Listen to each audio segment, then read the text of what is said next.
Richard Garriott. Some of you may know me as Lord British. I truly thank you all for coming out today. With me, by the way, a brief introduction, though I'll do a little deeper introduction as we go on. Next to me here is Mr. Chris Spears, the technical director and has been operating really as the project director for Shroud of the Avatar. And on his right also is Mr. Star Long, that some of you may have seen the press release that went out yesterday. Star is also known to some of you who played Ultima Online as Blackthorn. He was the producer and director of Ultima Online, and the person I give the biggest credit for Ultima Online, Mr. Star Long, as well joining us. So thank you. But before we start into a little bit of a presentation, and we're going to show you a little bit of the in-progress Shroud of the Avatar, I actually want to just reach out and say thanks to everybody at Rooster Teeth and RTX, all of you in the red shirts back there in the back also. You know, a big part of our community engagement that we started with our crowdfunding campaign and the rest of the things we're now doing with this close association between the development team and the community was really kicked off with Rooster Teeth, you know, back at the beginning of March. And so we really owe you guys a huge debt of gratitude and thanks. So we're very pleased and proud to be out here showing off the game in progress. And so what I want to do is I want to start talking a little bit about, if we can get the presentation flipped up front, I want to take you on a little bit of a historical journey to talk about what I think, how I think games, broadly the games industry, and especially role-playing games have evolved down through the years, and how that leads us up to what we're trying to do now with Shroud of the Avatar, and why I think this is a great moment in time for role-playing games to be reinvented again. And then we'll show you a little demo of the only 3 months in since Kickstarter, very early progress game. And so I think that we've sort of been on the quest to create the ultimate role-playing game that have been on for about 35 years, and a lot of the guys with me have been now with me on that journey for decades as well. And for me, some of you also may know that I have a few unusual side hobbies that you might think of as sort of separate. You know, if you look at the history of games, I think there's been basically three eras: solo player, massively multiplayer, and now something to be talking about this unusual concept, selective multiplayer. I've built and sold 2 companies, and we're building our 3rd now, kind of one company for each of these eras. But along that, sort of as a hobby and an investor, I've also been a bit of an explorer, including I took myself to space in 2008. I lived on the International Space Station for 2 weeks. And while you might think those things are really unrelated, I actually think they're extremely related. I don't know anybody, and any of you I'm sure would also be just as happy as I was to get a chance to go into space.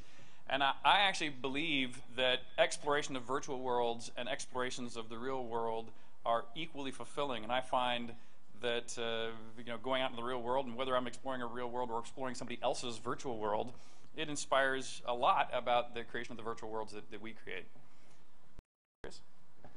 And as I mentioned, I think there's really been 3 grand eras. You know, if you look at the 80s and 90s, it was largely dominated by solo player games. In fact, before the internet, you know, largely all games were solo player. Then with the really in 1997, a game that Star and I worked on together, especially along with a obviously very talented team, Ultima Online sort of ushered in the massively multiplayer era that dominated for the next decade or so. But I think now we're kind of at a new juncture, and while I'll make some arguments here in a minute as to why I think the time is ripe to go at least somewhat beyond the traditional MMO and produce a new kind of role-playing game. And if you go way back to the back, by the way, you know, my first games I read actually in 1974. That was the same year as the paper game Dungeons and Dragons was written, and I happened to find myself at a school that had one of these teletypes that you could program on, and no one else in the school knew how to use it, so that became my foreign language. I was learning BASIC, and produced a number of games on this machine even before personal computers. And then, as I noted earlier, for solo player games, we started a company called Origin. The last game we did as Origin was really Ultima Online, but since at that time EA didn't really think MMOs were a big deal, they didn't really want to make any more, and so we split off, formed a company called Destination Games, which became part of NCSoft eventually, to make massively multiplayer games. And now we've started yet another company because we now have a kind of a new interpretation of where we think role-playing games can go with Portalarium. And if you look at those three eras, other than the obvious part of solo player games you play by yourself and multiplayer games you play with other people, I think there's some other important things to say about it. In particular, solo player games, in the 80s and 90s, you would generally pay about $50 for the game. The game would come in a box. The games were usually fairly complex. You had to install. I was looking at somebody's, who had those 3.5-inch discs on an Ultima, which Ultima was that? Underworld, yeah. An Underworld in like 5 discs, to where the probability of one of the discs being bad was actually 2%, I think, per disc. So by the time you installed 5 of them, the odds of a failure were pretty high. And so to really run a game back in those days, you had to be a bit of a computer nerd. And computers were still pretty expensive back then, and so no surprise that the market was limited to about 1 million people. Was a good selling solo player game, sold to 1 million or 2 people. But it still had a hardcore fan base. It was still a good business up until we discovered MMOs. And during that solo player era, that's when I got started with the Ultima series. I think I can make a good case that the Ultima series was sort of helped really drive the definition of role-playing games, at least some part of it, down through those 2 decades. And that brought us up to that second grand era, the massively multiplayer games. And what's interesting about massively multiplayer games is they're actually harder and more expensive than solo player games. You not only had to pay $50 a retail, but you generally have to subscribe for $10 or $15 a month. And they're more complex. Their user interfaces usually have a lot more junk on screen at any one time. So the learning curve is higher. But they actually reach a broader audience. Instead of just selling to ones of millions of people, MMOs now sell to tens of millions of people. And that's in spite of that higher barrier to entry. And so the only real explanation, in my mind, can be of the power of playing with other real people.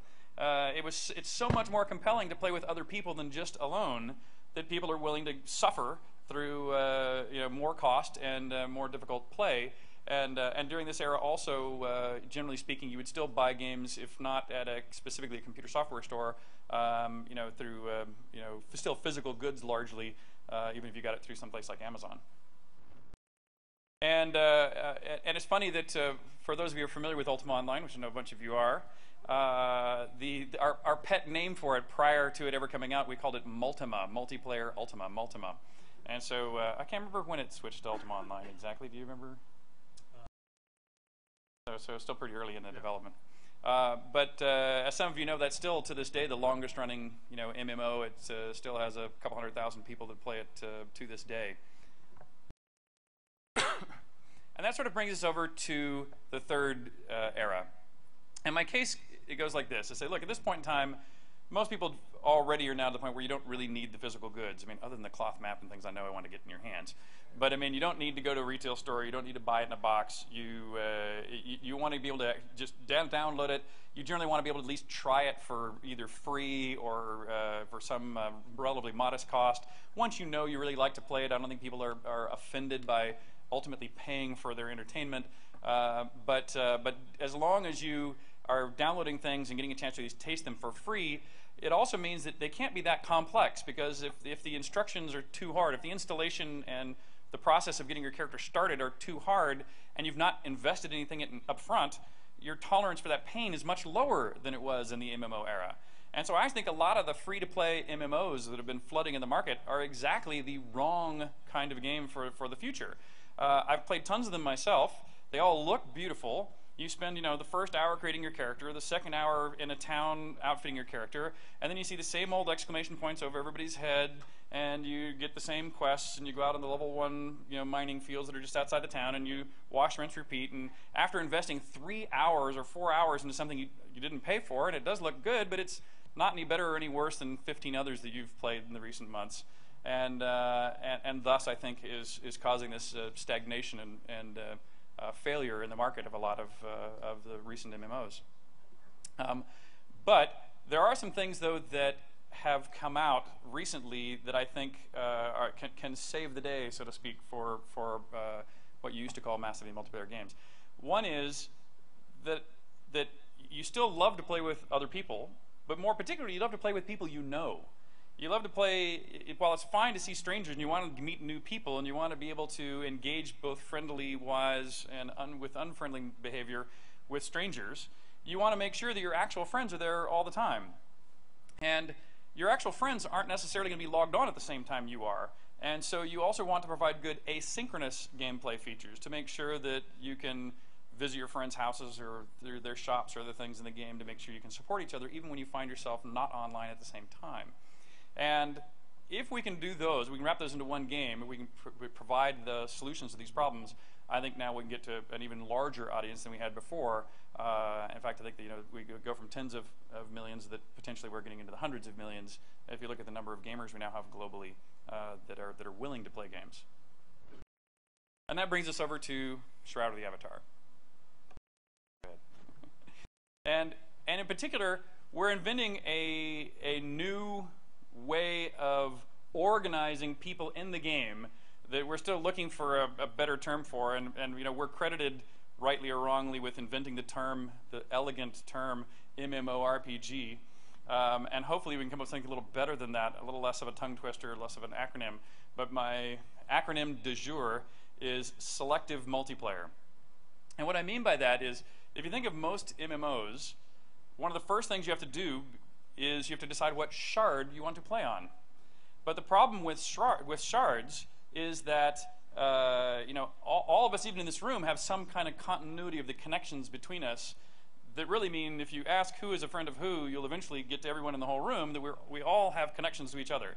And so no matter how you put people into shards, you are sort of by definition splitting people, and some people are going to be on that fence where half their friends are in one shard, half their friends in another shard, and they have to decide which of these they're going to live in. And even games allow you to transfer with some pain from one shard to another. You can't really constantly be playing with the people who you really want to be playing with, which is mostly your friends. And so we're actually creating this new technology, whereas instead of breaking the game up into shards ahead of time, everybody plays together in what you might consider a single thread of reality. And as you move through the world, we're constantly re-sharding into mini shards as you move along. And so what that means is we're constantly trying to group you into the map areas that have people you already know in them as the first other people in that map. Now, there'll still be plenty of other strangers, and we're going to fill it up to its capacity because we don't want to waste the servers. But as you move, we're constantly grouping you in real time closer and closer and closer to the people you already know. And so we think with that system, we'll get the best of what you might think of in like a first-person shooter where you create an instance for just you and yourselves. It'll have the best aspects of a true MMO in the sense of it's still going to fill to capacity with strangers for you to bump into and meet and fight or share adventures with. And so in any case, we think that as a basis, that's going to let us all play together in one virtual world in a very seamless way that, of course, we have to prove it. But it is our assertion, our belief that this will usher in a new kind of basis for role-playing games. Pardon me. Another one of the key things we're doing differently here is the close partnership we have with all of you. I got to tell you, back in before March, when we were thinking about going to the public for everything from funding, funding the game, and through allowing the community to participate in the creation of art and design and even code if as desired. It was something we looked at with some trepidation. How would we manage it? Would it be successful? Would people be interested? And it was one of those junctures where you're going, look, okay, we're either going to have to go find another big publisher, and if we do, we've sort of done that twice. We know that story very well. We know it. We know what the good aspects of it is. It's deep pockets. They're there to support you as much as you need. But we also know it comes with, it's their money, so they'll have lots of strings attached to it, and their belief about what the game should or should not be will be different than ours, and it will be different than yours. And we know that from repetition that that's the case. And very fortunately, when we ran the Kickstarter, those of you who are already backers, by the way, I thank you very, very dearly. It now means that we don't need to go and find money from one of the big publishers. And now that we've started a relationship with you, it was fascinating that even at the beginning of the Kickstarter, we immediately started getting feedback as we were putting up all of our ideas. And a lot of the ideas that we get feedback on, either people were already proposing ideas that were better than we had originally put down, and there were people who might say, hey, I want you to do something different than you put down, or might be critical of some of this first stuff we put down. And starting the very first week of the Kickstarter, we began to evolve the design with community involvement. And we went beyond that. We then realized we had such a much stronger demand than at least I would have guessed for people who said, look, I want to submit art, I want to submit music, I want to submit storylines, and really participate much more deeply in creating in the creation of the world itself. And of course, we're creating this world for you. And those of you who have played in Ultima Online especially, you understand that, you know, as much as we might like to think that some of the code base is ours, it's your world. I mean, if we don't make you the world you want, we won't succeed. And ultimately, all the details are going to be in your hands anyway. And so giving you as early access to be able to make those kind of contributions as possible will just mean that we're going to be much more successful in providing you what you want, which is good for all of us. And as a case study for that, here is a guy that we know in-house, at least I only know him as the Hairy Man. And the Hairy Man is the first person whose art was submitted that even before he put up the art guidelines of polygon count and pixel density, etc., he was already submitting stuff to us that happened to meet that specification. So in the demo we'll show you, or you'll see all these things in the game. So user content is already in the game. This also, you know, if you think of you all are now part of that team. Talking about a couple other team members, most of you who have been following it already know this, a guy named Tracy Hickman, one of my good dear friends. He is a writer who was the co-author of the Dragonlance series. He also, if you go on YouTube and you Google or you search for Apogee of Fear, that is a movie that I filmed on board the International Space Station. It's actually the first science fiction movie ever made in space. And Tracy Hickman wrote that film for me, and then him and his sons edited it.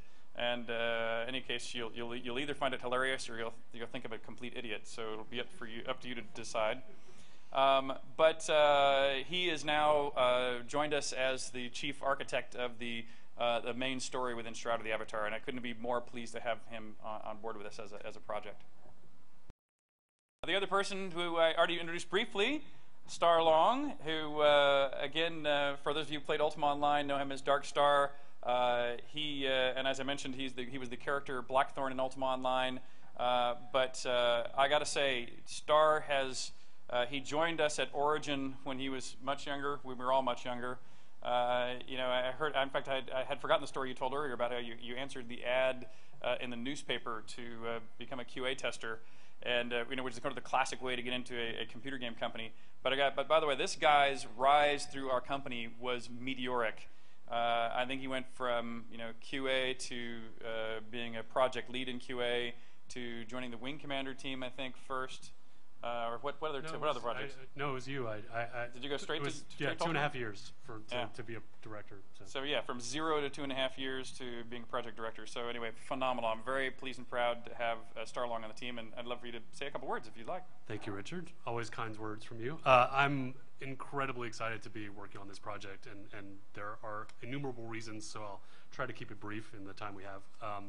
For me, multiplayer games are the best expression of games in general. If you look at the history of games, like the very first one we know of is this ancient Egyptian game. It was a form of backgammon, and it was a two-player experience. And to me, games are social experiences, games that you play with your friends, your family, other players. And so that social aspect is really exciting to me. And I think that crowdfunding and crowdsourcing has brought it to its logical extreme, where before we as game creators were the only ones who could really will into being a game. That was what we did, and now we're at a point in the industry where you as backers and co-creators as crowdsourcing, you also can will these things into beings, and games that you want and products that you want, that you decide, I want this thing, and I'll help make it and pay for it before it even exists. And it's just this incredible time and opportunity that we all have, not just as game creators, but you as consumers as well. So and to get to work on a project, you know, with my old friend and colleague Richard, that is deep in that, and really exploring those boundaries of what it means to be a social game, what it means to be a multiplayer game, what it means to make a game with the community is just incredibly exciting. Thank you. And now, last but not least, I'm going to reintroduce Chris here, I think, on the next slide, if you'll advance one for me. And Chris Spears here is another long-time work associate. We've worked together for about a decade, I'm guessing. About a decade. And he, you know, as we've been building Shroud of the Avatar, he's actually been the person who really, he's technically the technical director, but he's really been the project director and the parent of the office and the coffee maker and the breakfast server. I stay busy. You turn the lights on in the morning. He's Filmmaker.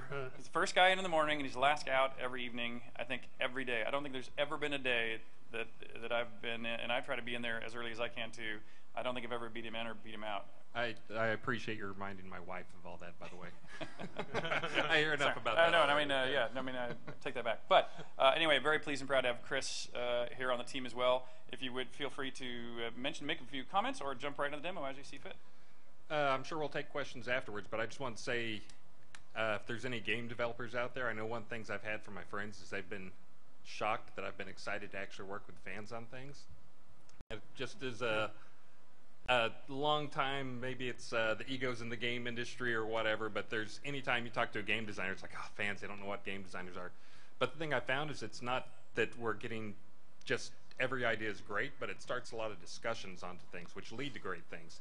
It's also great just to get the community feedback and really get those discussions. And even looking on the forums where you see these threads of discussions that page-long replies, and I think there's some threads in there that are 100 pages long if you actually go and read them, which I can't, by the way. We do have a few people who go and summarize them for us, though. Oh, and I do want to remind people of the bullet caveats that were up on the screen, which is that don't forget, most games you don't get to see until they're pretty close to done. That's sort of what you do, is that people work on a game, and when it's in the beta process near the end, and it all is relatively shiny, and you can smoke and mirrors the places that aren't finished, you showcase the game. In this case, we're making the game fully in view. I mean, we literally, I think if any of you watch on our broadcasts, you'll see that even our concept art, much less the art as it's created, much less screenshots of the game, we're putting up. And so you're seeing a game here very early. This is literally the first time it's been put together as a full demo, and you guys are the first people to see this demo. But please understand that that's what you're hearing. You're seeing a game 3 months into production. And just so people know, one of the things you shoot for early on in a game is trying to set a visual bar for the game, and so. The demo you saw, for those of you who saw anything we put together for Kickstarter, it was all off-the-shelf parts and pieces and whatever Unity would do natively. This is the first time what we're showing here is not entirely brand new art. We've cheated here just for the demo to put in a few buildings or trees when we didn't have any. But as a general rule, this is now the final form of the game. You may know that we're going back, like some of the earlier Ultimas, to a 2-scale map. Chris is running around the outdoor map right now. And I think, so you can see the birds and animals running around. There's points of interest that are fixed on the map. There's points of interest that are moving around on the map, like monster creatures and that dragon that just flew by. But let's go ahead and step in right now. I think Chris is going to head into his house and maybe do a little bit of crafting. Because a big part of what made Ultima Online, I think, so powerful and unique was that unlike most every other MMO where people are first and foremost the combatants, it's those non-combat roles that I think really what made UO special and what we're really trying to recapture here. And so, yes, it is. Oh, I was just making sure we're doing 16 by 9 and 43. So if it looks a little off, it's perspective difference. But here we're out at the top side of this town. He's come in, and we're going to run down and let's see what we see back in the town.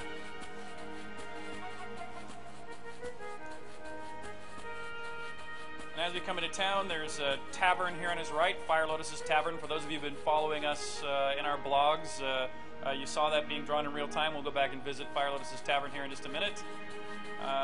But back in here is he's playing as a knight here, so he's got a knight's house. There is his nice house, and this is a player home that a lot of you who have already been backers will actually get a house very much like this. Out here in the front yard, he has a couple of crafting stations. He's got a sawmill as well as a carpentry table. But let's see, do you have the supplies you need to do any carpentry yet?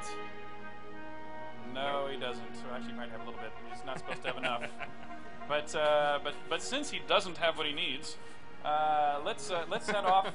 Let's head off to the forest and see if we can get some logs to come back and use on the sawmill, and we're cheating a little bit to teleport out of town, by the way, so normally you would have to exit the town, we think. But here we are back outdoors, and even his movement speeds vary based on terrain, by the way.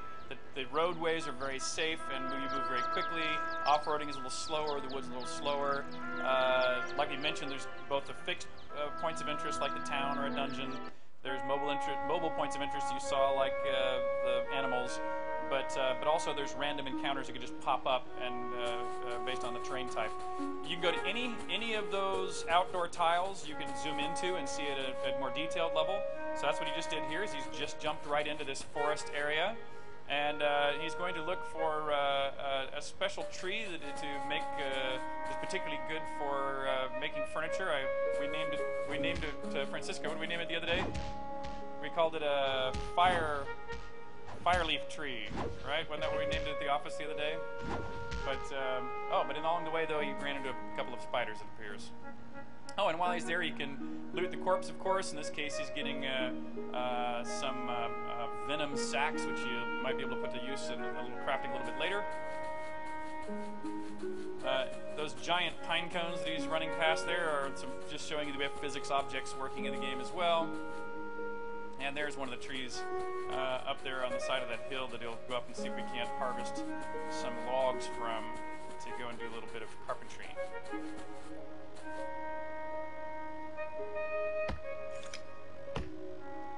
And sure enough, you got a little bit of wood off that tree. If he wants, you can see if you can harvest some more.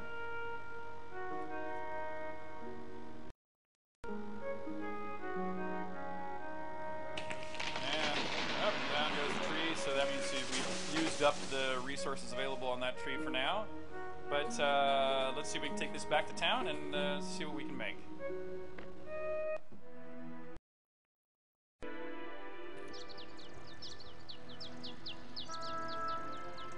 And in terms of the fans getting involved, I just want to point out, if you saw the earlier demo and the outside looks different and is controlled different and very different, we had a fan who actually made a video who kind of prototyped Dom John, who actually is one of the space bards who made one of the videos that actually we'll probably show here at the end.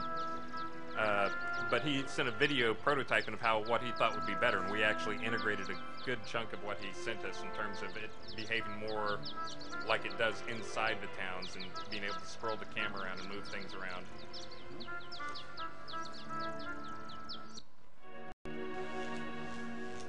You might also hear that little buzzing sound.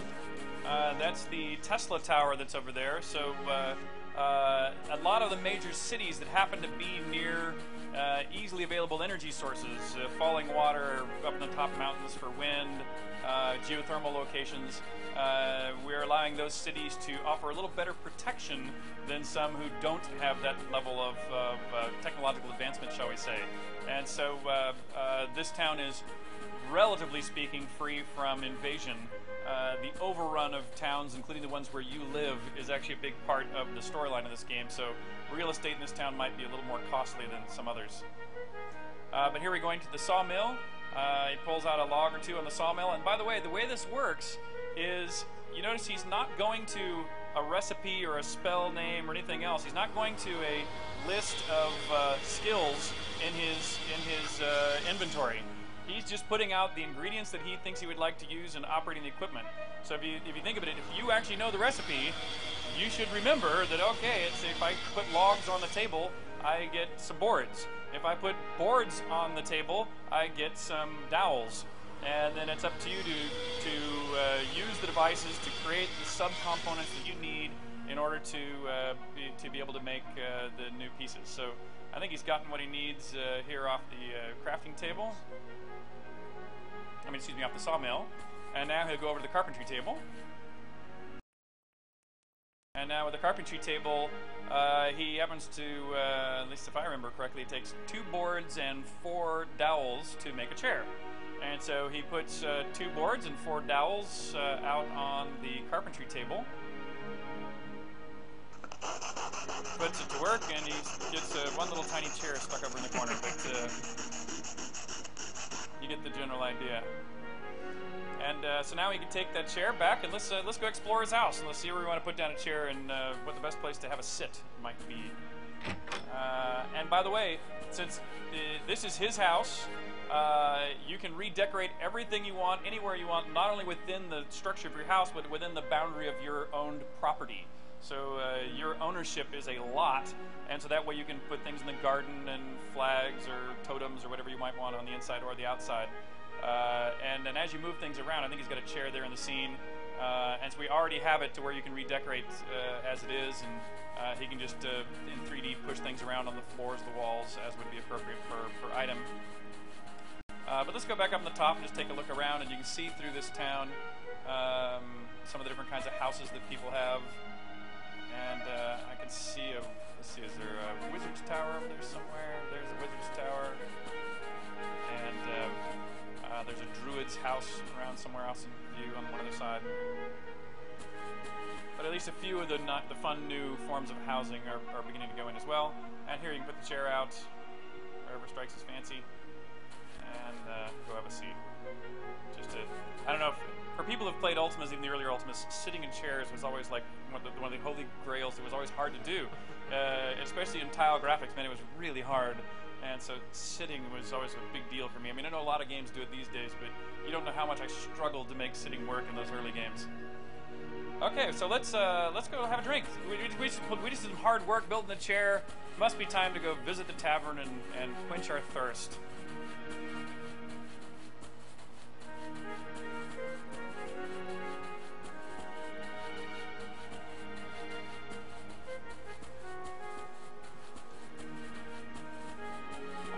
And one of the nice things too about this is, so here's the bartender, and you might want to tip up the camera a little bit there just to make sure we can see everything. But you know, one of my other critiques of a lot of MMOs is not only exclamation point over people's heads, but then the menu-based conversation. You just click on all the things that don't obviously piss somebody off, and then anything that's relevant will have been said. Anything that's important to remember will be copied into your quest log. Well, in this case, he just talks. He's not invoking any form of conversation. There is no menu of any kind. You stand in front of the bartender and you say in English whatever you would like to say to that bartender. In this case, you said, "Hi, my name is Chris." And since he said, "Hi, my name is Chris," the bartender recognized that he was introducing himself and that he used his correct name as his introduction. So the bartender will now remember him by name. And say what you're saying. I can't read what you're typing. So. Oh, what's on tap? And he says, "Hey, we have many varieties of ale and beer." And now Chris says, "I'll have a beer." "Thank you, Star." Can't multitask. Yeah. And the bartender said, did you read it? I missed. Oh, yeah, okay. So anyway, I think what the bartender said was something like, yes, we have some new Britannia ale coming up as a fresh keg right now for you. And now Chris is telling him, "Hey, what are you doing, Chris?" He's saying, "I've been making chairs. I got thirsty." Chairs? Well, we have many wooden ones. He says, but we could sure use some more comfortable chairs. Not like that throne of bone, obviously. What's the throne of bone? Chris asks again in English. He says, well, one of you guys just has to read it there. Well, you tend to hear things, and there's a dungeon not far from here. A recent tremor opened, awakening things best left sleeping. A few villagers explored the upper reaches. Okay. What did they find? But you'll notice here we're having a full conversation in English with no conversation mode, no things being obviously flagged as the one thing you must remember, nothing being copied into a quest log. It is literally a conversation, and what you make of it is up to you. And he says, yes, up in the dungeon. Yeah, thank you.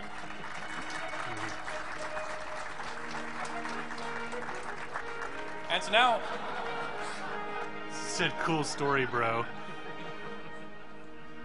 And so basically the bartender says, hey, if you happen to go knock off that old lich, people around here would probably be very thankful.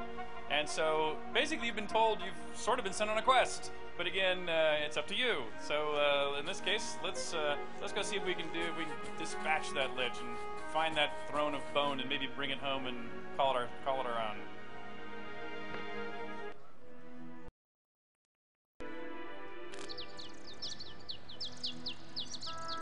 So now we run out of town. And conveniently, there's a dungeon nearby. Watch out for the wolves.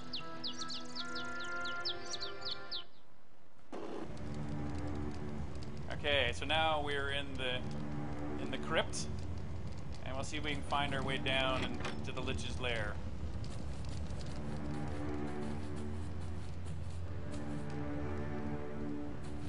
And down here you'll see a variety of physics objects. You can kick the skulls around. You can open up all the different sarcophagi, see if you can find any items to loot or some other monsters jump out at you. So you get a little bit of extra armor bonus here.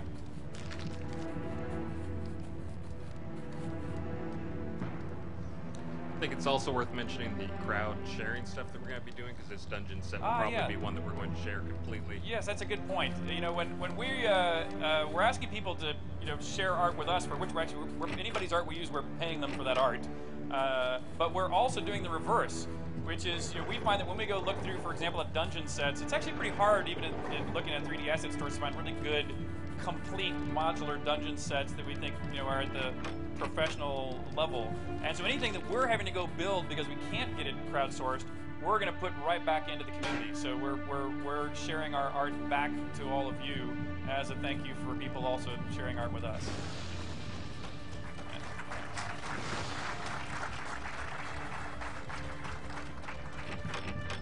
And part of our hope with doing that is also that we can get people involved in doing fan art and doing fan apps and yeah, exactly. So everything. Anybody we that get them involved any with. machinima stuff, or maybe we can get the Rooster Teeth guys to make some cool videos. You never know.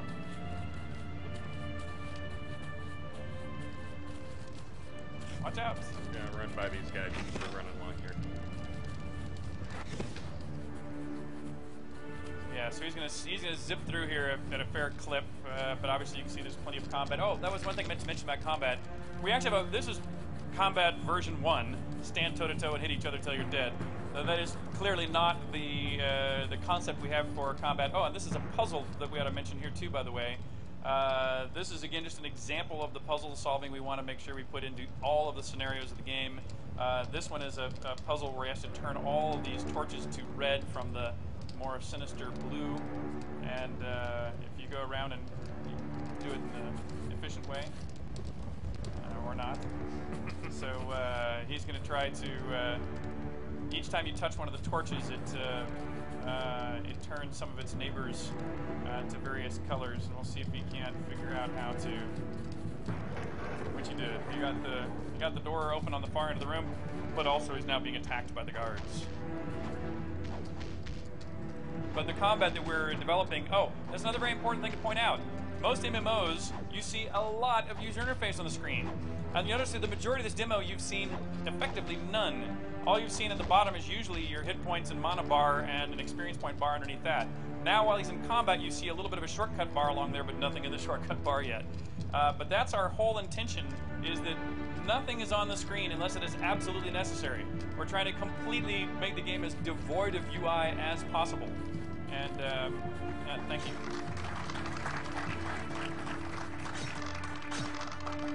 Here's a bit of a little spiky puzzle to try to get through. Monsters coming at him from the sides as well. Here is a sealed up passageway that he can break his way through. And sure enough, he's now found himself in the Lich's lair up there on the top. And behind the Lich, you might just be able to see through his smoky essence the bone of the throne of bones.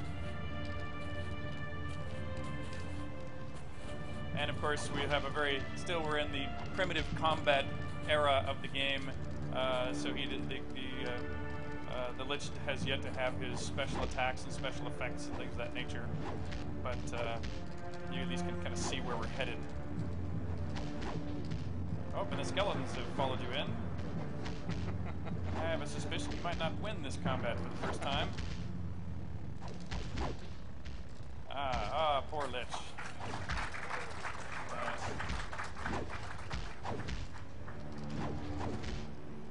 And by the way, for carrying things home, like perhaps this bone of throne that you might find up the staircase here, all items we're doing encumbrance and other things with them. We're trying to keep it as streamlined as simple, large, medium, small, and giant objects. But yes, you're allowed to carry that throne of bone home. But for today, to wrap up our little demo, why don't we just sit in it and take over the Lich's lair here. And sure enough, here. Keep taking over. Thank you. Thanks. So that's our that's the demonstration of the game. I hope you you like what you've seen so far. Again, 3 months into about a 1.5-year project. So for a first demo, I think we're pretty pleased with it anyway. Why don't you flip back to we have one more thing we want to share with you before we go to some questions that we have some time at the end. The group called Space Bards. For those of you who did not participate in the Kickstarter with us, we ran a community contest for someone to come up with the best video about the game, and we had, I don't know, there were probably 6 that we thought were completely awesome, but this one was by far the most awesome, and so anyway, we wanted to share this with you before we do a little Q&A. And also, you should watch Star's reaction, because I just found out he has not actually seen this video. He somehow managed to get through the Kickstarter without seeing this.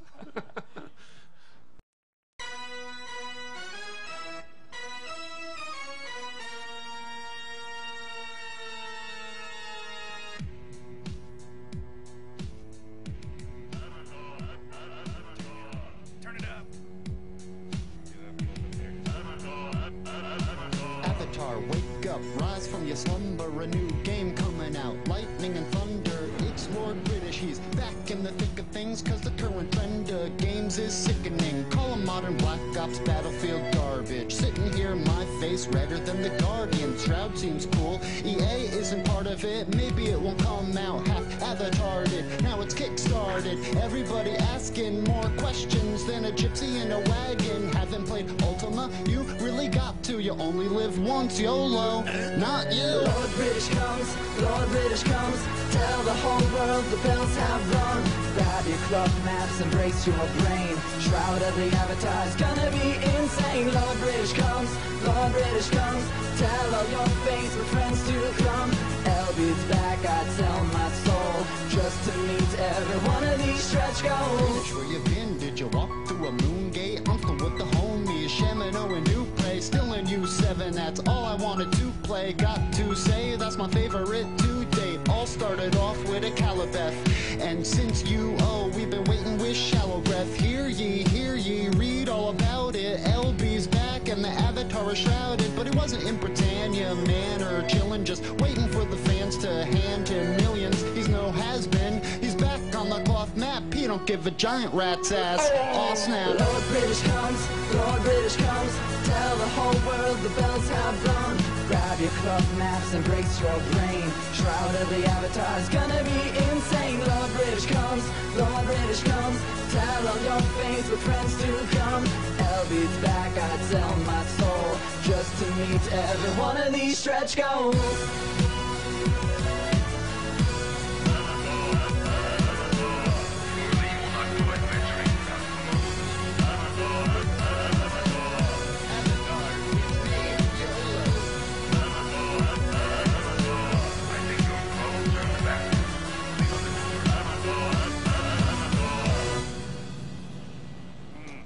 Rock. What do you think, Star? It was the most awesome, yes. Yeah. But yeah, for those of you, it's just kind of an internal joke of the team, really. But you know, the guy standing there is the gypsy in the gypsy wagon.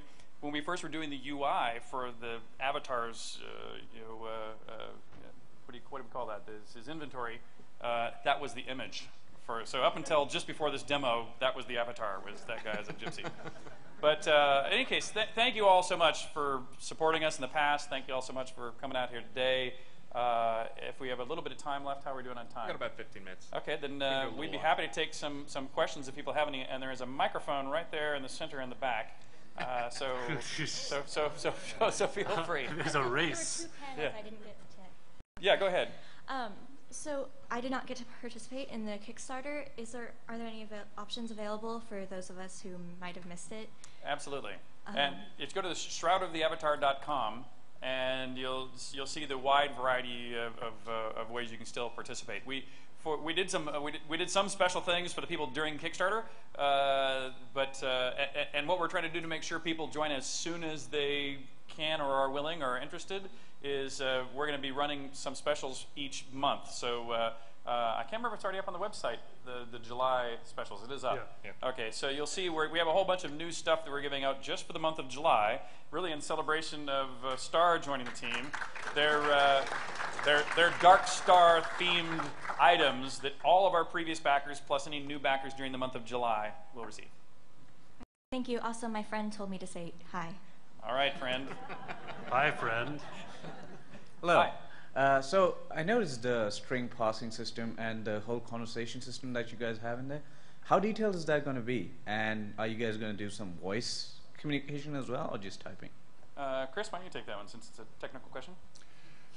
So we've got a pretty extensive language parser, and just how picky we're going to be is kind of the questions we're running into. If anyone knows Lum the Mad, is what he goes by, what he went by in he was in a previous life, but he's a pretty well-known guy, and he's in charge of the conversation. He wrote that the conversation system is kind of owning all that type of stuff. But it should be pretty diverse. I mean, Yeah. the theory is, if you go back to old Ultimas, it was name, job, health, you know, and so he knows they better answer to those. But beyond that, the theory should be anything that through conversation you would get a hint from their conversation to ask about, they better respond to. And so it should be pretty diverse and pretty free-form and forgiving. And they should feel like they have a pretty large library of things that they can talk about. We talked about it in one of our dev chats, but they have information that's taken from the area that they're in that's all layered on top of what their job role is, which is also layered at the top on, like, you know, city-specific stuff. Wow. And then it's also all tied in with the flag system so that it really can be tied to you, and also what things you've said to them. It's not just going to be walk up and say word X and he'll say word Y back. There's really a lot of context to it. So That looked like a really bold move that you guys made. Yeah, it's interesting. You know, we're sort of caught between the feeling of boldly going old school and trying to invent some really new paradigms. And so I think our selective multiplayer is you know, yet to be proven, but I think is going to really be an advantage to keeping everybody together in the same world. And I think our conversation system also is going to be a new version of old school that I think is going to make people feel like they're really exploring the world, unlike most role-playing games these days, or a lot of the role-playing games these days. So anyway, I'm pretty pleased with our direction in it. Also, a lot of it's coming from you guys. Also, are you guys looking for engineers? I am an engineer. Absolutely. drop a resume. Drop a resume to this guy. I will. And thank you very much for explaining where the word avatar comes from. Absolutely. I've been trying to tell people that's a Hindi word. Yeah. No one believes me. I noticed that you implemented resource gathering. Are you intending to have a more player-driven or server-side economy?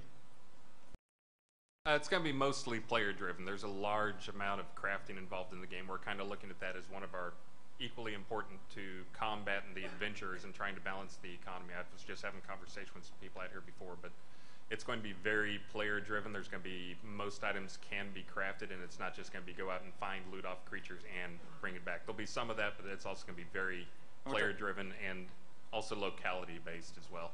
Yeah, I was going to say the same thing, just that almost all of the interesting stuff we think is ultimately going to be player-driven. Yeah, and we've had some really interesting talks actually within the last week, because I'm really passionate about the crafting too, and I want the players, the things they make, to be at least as powerful as anything you could find, if not more powerful or more unique than any items you would find in adventure.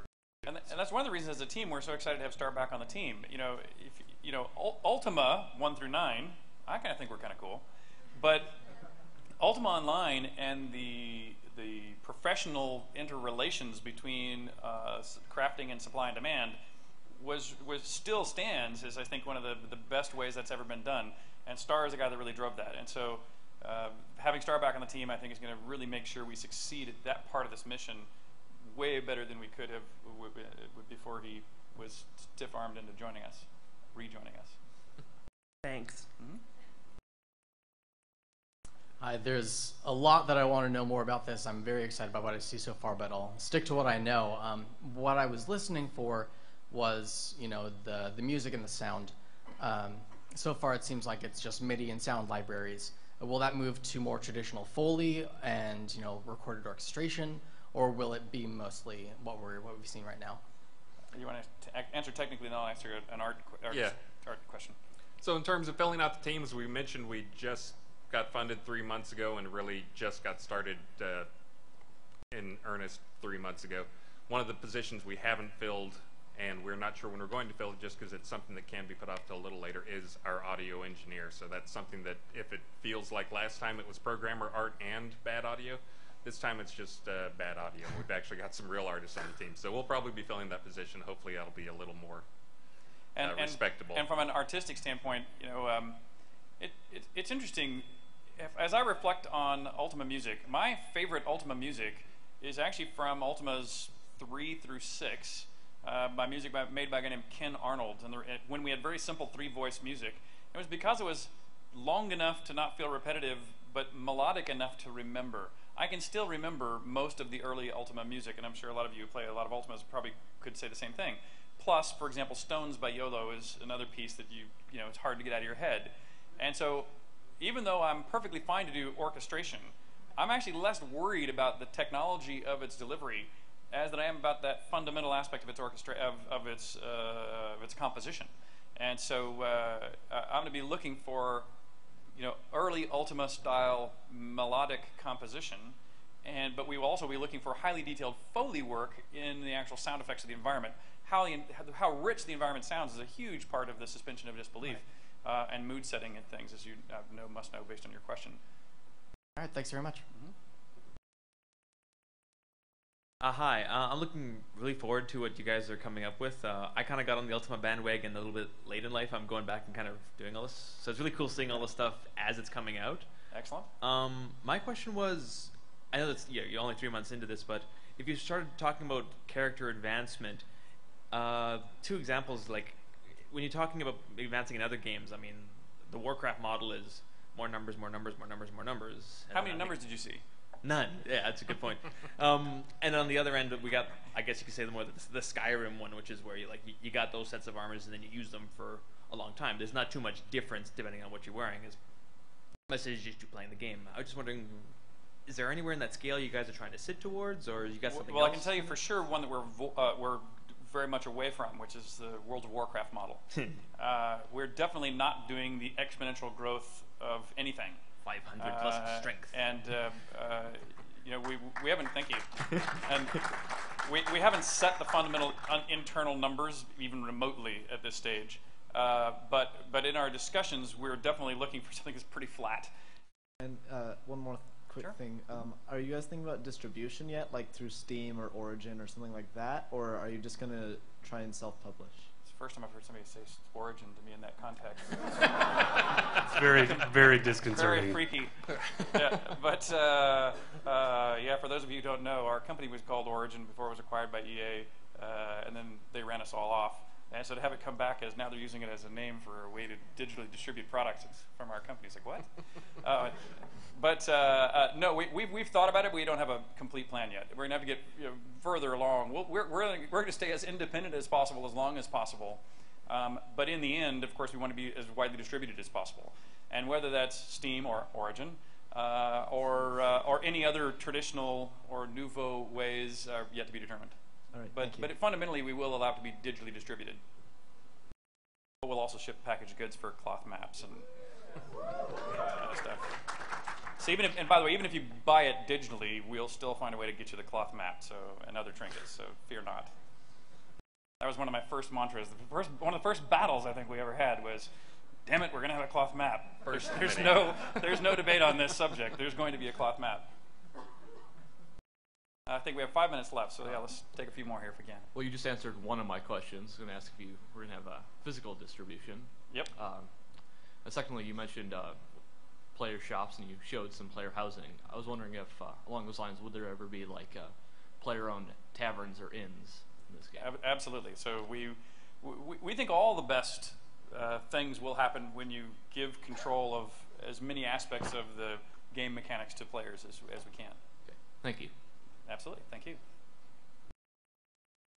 Hi. I'm like a big fan of the earlier Ultima ones, and one of my favorite things from that was the virtue system. I was wondering if that was going to play a role here, like how's that going to affect game mechanics or like character decisions? Yep, the answer is yes. The virtues will play a big role in this game. Not prepared to yet describe how, and even when it's well settled, I'm still not sure I should let you know. That might be something that's best discovered, if you know what I mean. Because I think that was one of the real magics of Ultima 4, was that most people went into it without really understanding what was going to be asked of them from a virtue standpoint. And so while I'm happy to kind of beat around the bush, I think my intention, well, first of all, I can't really tell you much about the insides of the bush right now anyway, but as it's now gelling between me and Tracy, I suspect I'll keep that fairly quiet, but the short answer is yes. But even the early ideas you shared are really cool. And it's new. It's both things that you'll recognize as being somewhat familiar, but I think there's a couple of very powerful new twists that I think you'll like. Oh, awesome. Thank you very much. Thank you. Go ahead. All right, so far you've mentioned basically you're returning the player-owned businesses from Ultima Online, as well as taking our suggestions and ideas and everything in the development phase of Shroud of the Avatar. Mm-hmm. What I'm wondering is, does that extend into dungeons, but both in the development phase and for those of us who want to hold our own treasure hunts sometimes? Yes, actually that's an excellent question. It's something we've talked about, but we've talked about it at the very least including something that we've bantered around as treasure maps, giving people the ability to begin that process. But to me, and I'm not, by the way, I'm by no means promising this or even suggesting we'll be able to get there, but I would really enjoy getting to the point where people could basically be dungeon masters, and take loot that they or their guild have accumulated and find a way to lay it out into the world. But I don't know yet of a zero-sum game that is still compelling. In other words, you can't let people invent treasure and give it to their friends, and so it has to all come from somewhere. But that's something we're definitely talking about. We'll look into. How far we get down that path for version 1 of this game is hard to tell. Well, either way, it would be a rather expensive process, so I think that would probably help you out in figuring out where the zero-sum part would come from. Exactly. I agree. Thank you. Unity is one of the main development packages for the Oculus Rift. Any Yep. plans to incorporate? Yeah, we've left that as we have a $2.5 million stretch goal. Cool. Which I predict we'll meet, by the way. So Yeah. we're looking at it carefully. We're continuing to hopefully bring on more. If any of you guys are not yet participants, I know we had one that was up a little earlier. Get your friends and family to join us too. If we get to the 2.5, it's something we would love to do. I actually predict we will get there, but we don't want to promise it until we've reached the stretch goal to know for sure we can pay for the extra person that we'll require to do it. Cool. Thanks. Thank you. So I believe I've been playing Ultima since 4, and I've always played a sort of rogue, backstabby, steely kind of character. All right. So is there anything you can tell me about a stealth or rogue-ish system? There will be features to support you. Thank you very much.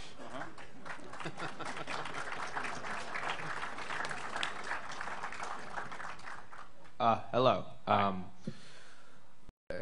I guess my question